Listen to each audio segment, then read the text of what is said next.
Bien, pues estamos de regreso, son las 9 de la mañana con 10 minutos. Yo ya se los había anunciado, vamos a hablar de política, vamos a conversar justamente de la arremetida de José Antonio Kast, que empieza a sumar en las encuestas, es que pone o no en jaque ahí la opción de Evelyn Matei, de un sector que no va a primarias.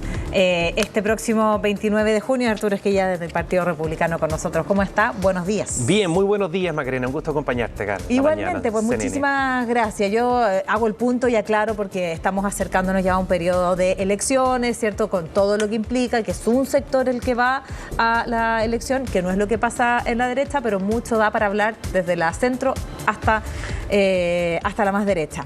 Bueno, ¿cuál es su lectura por estos días respecto de cómo está el panorama político? Conocimos ya cuál va a ser la estrategia de campaña de Evelyn Matei y cómo también empieza a aumentar las encuestas su candidato, José Antonio Kast. Bueno, efectivamente, un solo sector político va a tener elecciones. Son el oficialismo, quienes quieren seguir, digamos, el legado de Gabriel Boric, el presidente de la República, y eso va a ser en un mes más. Entiendo que en estos días, hoy creo que partía la franja electoral y la campaña propiamente tal. Son primarias legales. Son primarias legales organizadas por el CERVEL y quienes estamos en la oposición no tenemos primarias, pero a diferencia de lo que se dijo durante mucho tiempo, que íbamos a desaparecer de la opinión pública, de los medios de comunicación por no estar en primaria, la verdad es que el trabajo que se ha venido haciendo, particularmente, y hablo en primera persona por el Partido Republicano, nos va planteando distintas alternativas que se comunican a través de los medios de comunicación, se comparten con la ciudadanía y eso también se va reflejando en las encuestas.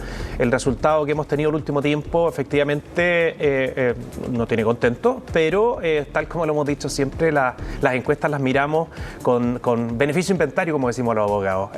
A veces se sube, a veces se baja, lo importante es mirar... Pero los que están en el lado de las encuestas dicen que lo importante es ver tendencias. Sí, y esas son todas buenas para nosotros. Efectivamente, José Antonio Kast viene subiendo en todas las encuestas. En una de ellas, en la que tiene una serie más seguida toda la semana, efectivamente ya se superó a la candidatura que por mucho tiempo fue primera, encabezada, digamos, en las encuestas. Y en las otras todas sigue la misma lógica. Pero más allá de eso, nosotros tenemos una hoja de ruta. Y la hoja de ruta nos dice que tenemos que ir transmitiendo los contenidos de nuestro plan de recuperación territorial a los chilenos. Y eso es lo que en definitiva nosotros vemos se va traduciendo en la mayor adhesión de la ciudadanía. Arturo, si el objetivo es en este caso llegar, ¿cierto?, a la moneda, ¿cuánto les impacta también la presencia en este caso de Johannes Kaiser, que podría en este caso compartir una parte del electorado? ¿Esperarían que en algún momento se pudieran aunar las fuerzas ahí? Bueno, la misma hoja de ruta nosotros la hacemos en función de quienes están en competencia y las encuestas que muestran esta tendencia al alza, incluso en unas ya empatado y en otras superando, es en el escenario en que están todos los candidatos, incluido Johannes Kaiser. Entonces, la verdad es que no nos complica. Nosotros seguimos adelante con el Partido Nacional Libertario, con el Partido Social Cristiano. En paralelo estamos trabajando presentar una lista parlamentaria en noviembre y eso nos tiene también muy contentos. Creemos que un futuro presidente que viene de la oposición, Dios quiera sea José Antonio Kast, pero va a necesitar contar con una mayoría en el Congreso y eso es igual de importante que la elección presidencial y en eso estamos trabajando junto a libertarios y socialcristianos. Ya, pero volvamos a la presidencial y la presidencial, me imagino, se gana sumando votos y votos y en este caso, si es que Johannes Kaiser llega hasta también en la primera vuelta, probablemente resta ahí votos de José Antonio Kast y permitiría en este caso, que yo sé que ayer decía Paulsen que no es su adversario los que están en la derecha, sino más bien la oposición, pero finalmente podrían distribuirse los votos ahí también de la derecha y permitir que pase Evelyn Matei a la segunda vuelta. Donde van dos, pasa uno, si eso está claro. Sí, y en el escenario con los tres candidatos, todo indica que en la mayoría de las encuestas, en poco tiempo más, va a estar José Antonio igual pasando a segunda vuelta en primer lugar. Entonces, a lo que voy yo es que, claro, los mundos perfectos uno los puede diseñar, pero uno puede de alguna manera meter mano en lo que depende de la voluntad de los propios, no de lo que hagan, digamos, otras personas. Y sí nos interesa, efectivamente, simplemente seguir comunicando los contenidos del programa. Eso para nosotros es fundamental. Por eso, y de repente en estos días nos han preguntado, bueno, pero ¿qué es lo que han hecho también que resulta que sistemáticamente José Antonio Kast ha subido? Es simplemente decir con bastante determinación qué es lo que haríamos en el caso de que José Antonio y los republicanos estemos en el gobierno. Hablamos de un gobierno de excepción, es decir, nos vamos a concentrar en durante 4 años enfrentar de manera frontal el crimen organizado, el narcotráfico, y nos encantaría que otras personas en el fondo se sumen a lo mismo. Me da la impresión también, volviendo a tu pregunta, de que las personas tienen, y una mayoría importante, en donde hay muchos votantes no habituales, que no siguen esta lógica de este es de derecha, entonces si no está me pasó este otro. La cosa es bastante más ambigua o se lleva más por lo que verdaderamente de guata quieren oír de un candidato. Y muchos chilenos tienen un diagnóstico de lo malo que ha sido este gobierno, de lo malo que han sido los gobiernos anteriores, y en ese diagnóstico, cuando se ve a alguien que no ha formado parte de ninguno de esos dos gobiernos, efectivamente se van a sumar, digamos, a esa candidatura, en este caso a José Antonio Kast. Y eso es lo que en definitiva estamos viendo, incluso antes de la inscripción de las candidaturas está ocurriendo y nos tiene contentos. Estamos conversando con Arturo Ejilla, presidente del Partido Republicano, justamente haciendo el análisis electoral. Encuestas, dicen los expertos en encuesta que hay que ver tendencias, no solo datos aislados, y en este caso, en las últimas, José Antonio Kast va al alza y la candidata que ha estado consolidada primera en las encuestas va a la baja, que es Evelyn Matei. ¿Qué explicaría eso desde su punto de vista? Yo estoy 100% seguro de que la conexión que estamos logrando con los chilenos en materia de poner sobre la mesa como prioridad número 1, número 2 y número 3 la seguridad pública y los atributos de José Antonio desde la perspectiva de que la gente sabe cuando está diciendo que lo va a enfrentar sin temor a ningún tipo de efectos como lamentablemente ha ocurrido durante décadas, es lo que en definitiva está captando la mayor adhesión. Había personas que se fijaban en atributos de otras personas que esto fue más potente y se van sumando a nuestra candidatura. La verdad es que cuando uno recorre Chile, cuando uno conversa con las personas y que les ha cambiado radicalmente la realidad de vida, que efectivamente tuvieron que cambiar sustantivamente su manera, digamos, de enfrentar el día a día y tantas otras cosas, lo que tú esperas es alguien que tenga determinación y que salga del absurdo de que la mitad de la población penal hoy día está cumpliendo sus penas en libertad. Eso es contrario al sentido común. Arturo, por ahí también indican los analistas que mientras más se instala el discurso de la seguridad, sin negar que exista un problema ahí, sin duda, más puede, ¿cierto?, acercarse los votantes hablan de extremos, incluso, que podría ser cierto el discurso de José Antonio Kast, pero sabemos que Evelyn Matei también, con esto de Matei y Evelyn, también ha endurecido parte del discurso y tiene medidas presentes respecto al tema de la seguridad. Mi pregunta concreta es, ¿son los errores de Evelyn Matei o justamente otros atributos los que permiten en este caso que baje? Ha bajado casi 10 puntos Evelyn Matei desde hace varios meses atrás hasta ahora, y que empiece a subir José Antonio Kast, es que o pueden ser todas las anteriores. Los chilenos todavía tenemos muy presente lo que ocurrió en el estallido social y cómo de esos casos de desorden público se pasó a una violencia extrema en las calles, al punto que para los chilenos tuvimos que cambiar nuestras rutinas de vida porque simplemente, digamos, las calles estaban tomadas.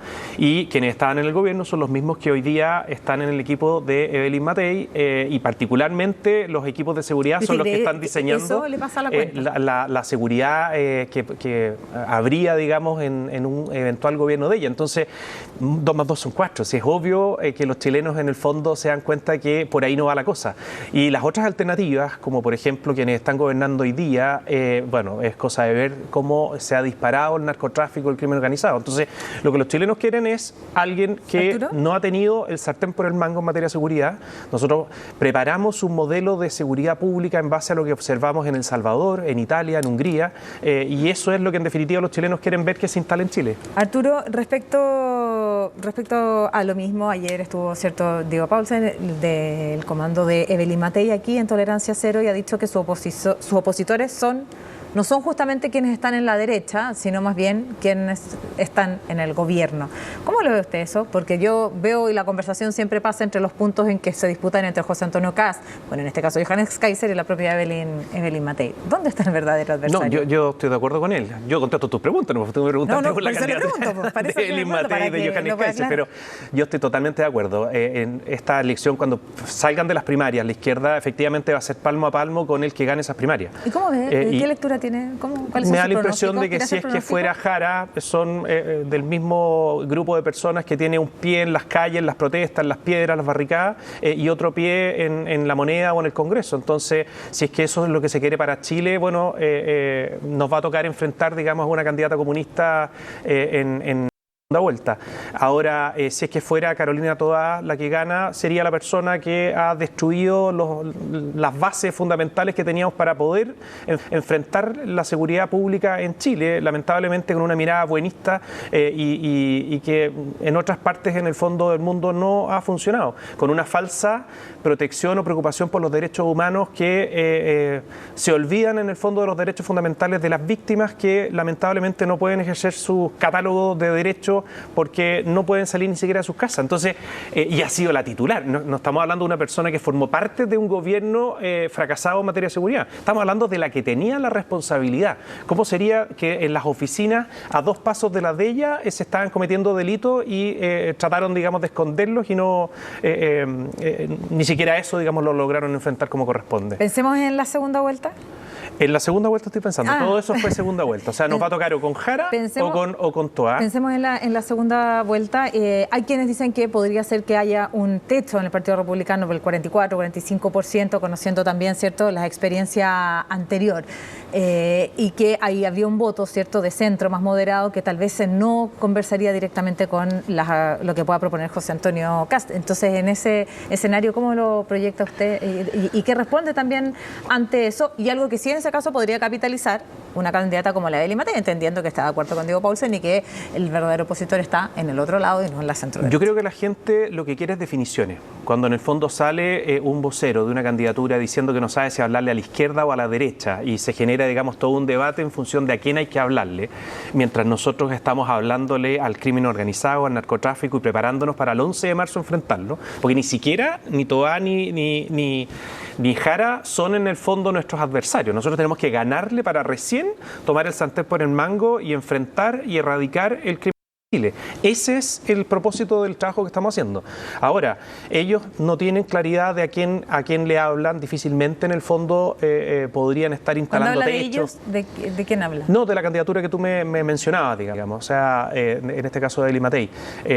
Y efectivamente de sus voceros hay quienes en el fondo dicen hay que hablar a la centroizquierda, otros dicen no, tenemos que volver, digamos, a la derecha. Nosotros estamos claritos, le estamos hablando a los chilenos que hoy día se sienten atemorizados en sus casas. Mayoritariamente hoy día son de oposición, le hablamos a toda la oposición e incluso a personas que decepcionadas y con esperanzas de algo nuevo votaron por Gabriel Boric, por el presidente, y la verdad es que hoy día se dieron cuenta que era puro bluff. Y no llegó a nada, ni siquiera en los 3 pilares en el fondo que ellos decían en campaña que iban con los cuales iban a gobernar. O sea, no se logró absolutamente nada. Esa gente está decepcionada. Y a ellos tenemos que decirles, vamos a tener un gobierno de excepción. No me pida que resolvamos todos los problemas que hay en Chile, pero sí nos vamos a abocar 100% a que vivamos seguros, que vivamos tranquilos. Lo que nosotros observamos, Macarena, en El Salvador, cuando fuimos, es un cambio sustantivo. Tú conversabas con la gente en la calle que te decía, acá hace 5 años sería imposible que estuviera conversando con usted. Y ahora son las 11 de la noche y estamos conversando en esta esquina. Eso es lo que nosotros queremos para Chile. Arturo, hemos hablado altamente de las encuestas y del discurso en términos de seguridad. No quiero minimizar el problema de seguridad en nuestro país, pero ha sido cierto el gran tema que ustedes instalan sobre la mesa, pero los desafíos cuando uno gobierna van mucho más allá de eso. ¿Cuándo vamos a conocer también todo el resto de las propuestas? Algo hemos dibujado, se les hacen entrevistas, propuestas, etcétera, pero... No, llevamos ya por lo menos unas 12 pautas de prensa en donde vamos planteando distintas medidas en materias que son de interés público, más allá, por cierto, de seguridad. Algunas de ellas tienen relación directa o indirecta, como el plan de en el norte, bueno, en todo Chile, el sistema carcelario y otras, pero hemos hablado de las contribuciones, de cómo se va a eximir de las contribuciones para la primera vivienda, que ayuda, eso es un alivio para las 750.000 familias de clase media que hoy día están asfixiadas con ese impuesto. Porque ustedes ahí proponen eliminar por completo el pago de contribuciones, entendiendo que en la primera vivienda tributa por otro vía, claro. En la primera vivienda nosotros creemos que si es que hablamos de que la vivienda, el derecho a vivir bajo un techo es un derecho propiamente tal, bueno, entonces no podemos decirle al Estado que le esté cobrando una suerte de arriendo a las familias para que vivan en su propia casa, que con mucho esfuerzo se pagaron. Ayer, sin ir más lejos, hablábamos de que le vamos a devolver los patines a todos los jóvenes estudiantes en Chile. ¿Volvieron los patines? La idea es, como en algún minuto dijeron, la manera de emparejar la cancha era quitándoselos a algunos, a los que los tenían. Nosotros creemos que hay que ponérselos a todos. Vamos a terminar con esa tómbola, ese sistema injusto, ese algoritmo que deja totalmente de lado la posibilidad de que se observe volver a la selección, al mérito, considerar cuáles son las preferencias que tienen los padres para la educación de sus hijos. Es un derecho que es fundamental, incluso está en la Constitución, se ha ninguneado de una manera que jamás nos habríamos imaginado. Los padres somos los primeros educadores y en consecuencia de ello nosotros elegimos cuál es el proyecto educativo que queremos para nuestros hijos. Eso lo comentábamos ayer y tenemos que avanzar en esa línea. Arturo, hablaba, ¿cierto?, de El Salvador. Cuando fuimos a revisar, por lo tanto, lo que buscan es que un eventual gobierno de José Antonio Kast sea similar al de Bukele. Nosotros fuimos a estudiar el modelo de seguridad pública. Para ser súper franco, no observamos otras áreas. Hoy día uno va viendo noticias en el ámbito económico, cómo están llamando a que profesionales de distintas áreas se radiquen en El Salvador, particularmente médicos de especialidades. No nos metemos en esos temas, para ser franco. Pueden salir buenas ideas. Fuimos a ver el modelo de seguridad, nos juntamos con el ministro a cargo de Seguridad y Justicia, el de Defensa, fuimos a ver el sistema penitenciario. Vimos el modelo y una responsabilidad que me tocó a mí observar muy de cerca, muy en la línea, pensando en que quizás me va a tocar estar en el Congreso, estoy de candidato. Vamos a hablar sí, pero en el fondo la realidad legislativa, los cambios que hay que hacer, que fueron sustantivos en el caso de El Salvador. O sea, es decir, sancionar a una persona por el solo hecho de la pertenencia a una banda criminal es algo que permitió que las policías, el sistema de persecución y sanción penal se activara sin necesidad de esperar que se cometa el secuestro, que se gatille una extorsión o que haya un homicidio. Tú implementas un sistema de inteligencia, sabes dónde vives los líderes de las bandas criminales y tú vas y los aprendes. Y por el solo hecho de pertenecer a una banda criminal, tú los encierras. Y después, por cierto, se te hace mucho más fácil el ir sumando, digamos, los delitos que fueron cumplidos. ¿Ideas del modelo de Bukele en materia de seguridad o replicarían el sistema de Bukele y esto que usted está explicando lo replicarían aquí en Chile? Hay cosas que no aplican. Hay algunas que evidentemente por la realidad chilena, por nuestro sistema judicial no aplican, pero el grueso sí. El grueso, la verdad, por ejemplo, el sistema operativo de apoyarse mucho en las Fuerzas Armadas o en lo que podría venir a ser el GOPE, el Grupo de Operaciones Policiales Especiales de Carabineros, que es un lujo, pero lamentablemente tenemos apenas... ¿Y todos esos cambios se pueden hacer solo estando desde el gobierno o necesitarían también cambios legislativos? Tú sabes que buena parte de los cambios en materia penitenciaria, que por lo demás es una de las claves, digamos, del modelo, se pueden hacer en vía potestad reglamentaria, vía decreto, no necesariamente por ley. Uno, si quisiera avanzar en la construcción de un CECOT, de un centro de confinamiento como el que fuimos a visitar allá, esa cárcel grande que seguramente has visto las imágenes, y lo quisiera hacer en el mismo tiempo que lo hicieron ellos, en un año, efectivamente uno necesitaría el apoyo del Parlamento para poder facilitar la permisología y todo eso. Bueno, y eso mismo le iba a preguntar varias cosas, porque primero hay que conseguir permisos para una construcción de esa envergadura. ¿Y han pensado lugares donde podría instalarse? Lo que nos recomendaban los expertos allá... Nadie quiere una cárcel... Sí, y no sería tema, porque efectivamente se necesita con un lugar de exclusión de por lo menos 7 kilómetros a la redonda. Tú necesitas, o sea, usted para dice evitar... que no incomodaría a nadie. No tiene que haber nadie al lado, porque efectivamente tampoco hay un flujo de personas muy seguido. Estas cárceles son sin visitas, sin derecho a visita, sin pertenencia. ¿Y eso no es todas las audiencias no vulnera el derecho de la persona que está recluida? No. Es un método de seguridad es una medida de seguridad precisamente para evitar que, tal como está ocurriendo en los más de 80 penales en Chile, se estén cometiendo los delitos desde el interior de las cárceles. Sí, yo entiendo el problema grave que hay al interior de las cárceles, pero también uno puede entender que tienen el legítimo derecho a ver a sus familiares, a sus hijos, a sus señoras. Bueno, eso quedaría prohibido. Esa es una de las cosas que uno se tiene que cuestionar.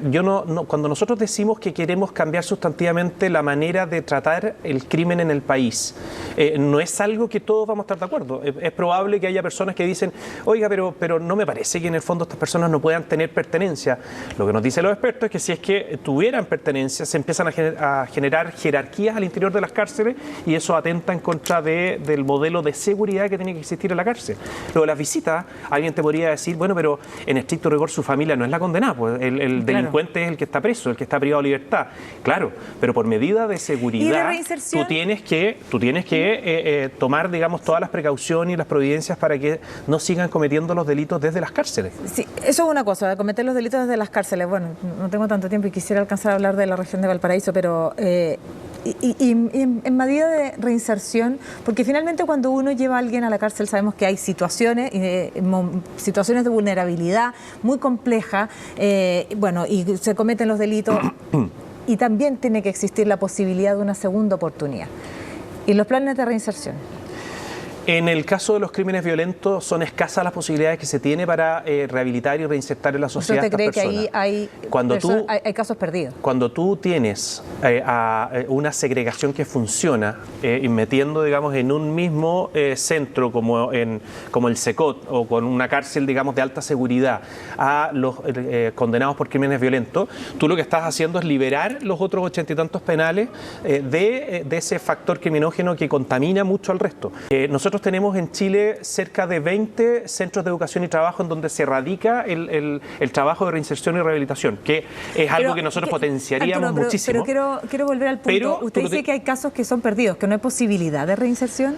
Con una persona que se ha dedicado a matar sistemáticamente, que ha hecho de su vida la extorsión del resto y cuando no le cumplen con lo que buscaba con la extorsión, mata al pariente del comerciante que estaba extorsionando, cuando en el fondo se dedica al sicariato, la verdad es que son muy escasas las posibilidades de que esa persona tenga algún tipo de reinserción. A diferencia de lo que ocurre con la inmensa mayoría de la población penal. Ellos en El Salvador tienen un sistema que es el 2x1. De hecho, en el mismo SECOT hay 400 personas que están prestándole servicios de la población penal habitual, prestando servicios en esta cárcel. Por cada 2 días trabajados le rebajan un día de condena. En Chile, los programas de reinserción están muy mal enfocados. Está bien que se aborde, digamos, a partir del trabajo. No hay mejor rehabilitación que la que nace a partir del trabajo. Y ahí hay una condena porque pero tú no puedes exigir que se cumplan los 2/3 de la pena para recién poder acceder, digamos, a uno de los 719 puestos que hay para una población de 100.000 personas. Los números no dan. Y la conversación en torno a la reinserción es una conversación muy grande. Me encantaría poder tener el tiempo de sobra. 2 preguntas en una muy breve y voy a hacer un corte radical. Hice mi tesis de magíster precisamente reinserción. Me encanta el tema, pero eso no es incompatible con tener una mano severa y dura y saber que son escasas las posibilidades con los criminales violentos. Es una conversación que da para mucho en este caso, pero quiero volver a la arena política. 2 cosas. Ustedes, yo sé que no le van a pedir a Johannes Kaiser que baje su candidatura, pero esperarían que lo pudiera hacer. Y segundo, muy cortito, cómo se ve ya también una de las madres de las batallas que siempre es la región de Valparaíso, donde usted aspira a ser senador por ahí, ¿no? Sí, es una candidatura, va a ser una competencia interesante. Hay muchas personas interesadas por representar a los vecinos de Valparaíso en el Senado particularmente y en la Cámara. Hay 16 diputados que salen de ahí. Nosotros creemos que como sector tenemos una gran tarea. Hoy día la mayoría son de izquierda. Si es que logramos convertir... Hay 5 cupos. Hay 5 cupos de senadores. Nosotros creemos que tenemos todas las condiciones para que en esta oportunidad sea 3-2 a favor de quienes estamos hoy día en la oposición. En lo personal estoy trabajando para ser uno de ellos, pero al mismo tiempo creo que es fundamental que todos quienes están aspirando con ideas y quienes estamos en la oposición efectivamente podamos revertir esa tortilla y generar el cambio que se necesita en el Senado. Y ahí ¿qué espera de Johannes Kaiser? No, nosotros jamás nos vamos a pronunciar respecto de lo que tienen que hacer los otros partidos. Nosotros somos socios con ellos, estamos construyendo una alianza que no termina el 16 de noviembre. Vamos a tener, espero, Dios quiera, un presidente presidente de derecha, independiente de quién sea, y necesitamos tener una mayoría sólida y dentro de esa mayoría parlamentaria... Ya, porque habla de la lista parlamentaria, pero yo digo de lo nuevo grupo presidencial. de partidos más jóvenes, no tradicionales de derecha, donde estamos nosotros, los social cristianos, los libertarios, vamos a tener un rol fundamental para la orientación que va a tener la política pública. No le van a pedir, pero ¿esperaría en este caso que se pueda? Nosotros seguimos avanzando con nuestra hoja de ruta y la verdad es que cada partido tiene que tomar sus decisiones, nosotros no nos metemos en eso. Arturo Esquella, muchísimas gracias por la conversación y acompañarnos esta mañana en CNN Chile, CNN Gracias Radio. a ti, Macarena. Buen día. 9 de la mañana con 34 minutos, así está.